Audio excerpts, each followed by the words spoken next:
നാണമില്ലേ എന്നാണ് ചോദിക്കേണ്ടത്. പക്ഷേ അങ്ങനെ ചോദിക്കാൻ കഴിയില്ല. കാരണം വലിയ ഏജൻസിയാണ്, കേന്ദ്ര സർക്കാരിന് കീഴിലുള്ള ധനമന്ത്രാലയത്തിന് കീഴിലുള്ള വലിയ ഏജൻസിയാണ്.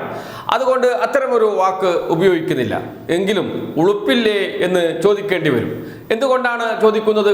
2024 ആദ്യം ED കേസ് രജിസ്റ്റർ ചെയ്ത് രംഗത്തിറങ്ങുന്നത് CMRL എക്സാലോജിക് കേസിൽ. അന്ന് ചോദ്യം ചെയ്യൽ ആരംഭിച്ചതാണ്.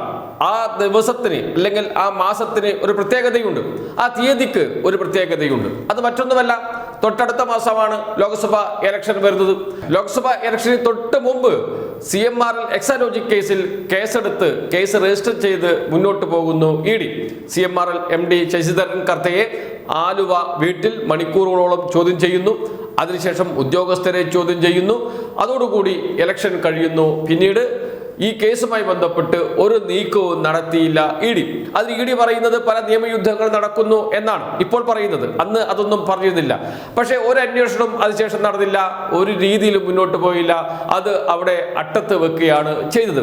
ഇനിയിപ്പോൾ വീണ്ടും ഇലക്ഷൻ വരികയാണ്. 7 മാസമേ ഉള്ളൂ. തദ്ദേശ സ്വയംഭരണ സ്ഥാപനങ്ങളിലേക്കുള്ള തെരഞ്ഞെടുപ്പിന് വളരെ പെട്ടെന്ന് വരാൻ പോകും. അതിനുശേഷം പ്രധാനപ്പെട്ട മറ്റൊരു തെരഞ്ഞെടുപ്പ് കൂടി വരുന്നുണ്ട്. അത് 2026 നിയമസഭയിലേക്ക് നടക്കുന്ന തെരഞ്ഞെടുപ്പാണ്. അതിനു മുമ്പ് ഒന്ന് സജീവമാകണം, അതാണ് ED.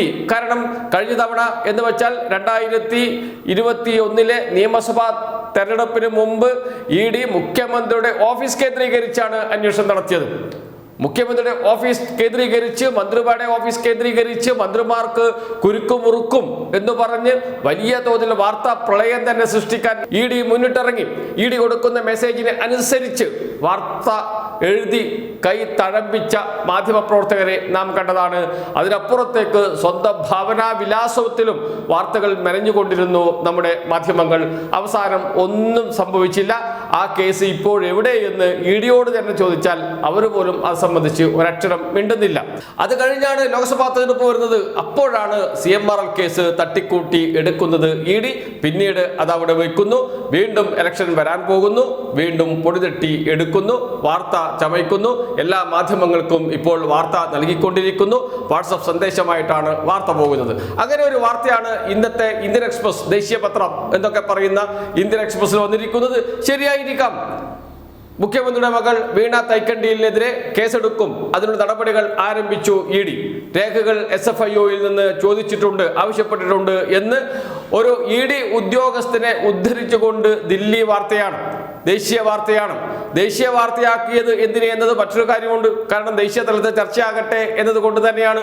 BJP നേതാക്കളൊക്കെ യജമാനന്മാരൊക്കെ കാണട്ടെ എന്നതുകൊണ്ട് തന്നെയാണ്. അതിന് ചുവട് പിടിച്ച് ഇന്ത്യൻ എക്സ്പ്രസിൽ വന്ന വാർത്തയ്ക്ക് ചുവട് പിടിച്ച് മലയാള മാധ്യമങ്ങൾ രാവിലെ മുതൽ രംഗത്തിറങ്ങി. ഇന്ത്യൻ എക്സ്പ്രസ് റിപ്പോർട്ട് ചെയ്തു എന്ന് പറഞ്ഞുകൊണ്ടാണ് വാർത്തകൾ നൽകിക്കൊണ്ടിരിക്കുന്നത്. എല്ലാ മലയാള മാധ്യമങ്ങളുടെ ഓൺലൈൻ പതിപ്പിലും വാർത്ത വന്നിട്ടുണ്ട്. നാളത്തെ പത്രമാധ്യമങ്ങളിലെ ഒന്നാമത്തെ വാർത്തയായിരിക്കും അത് എന്ന കാര്യം സംശയമില്ല.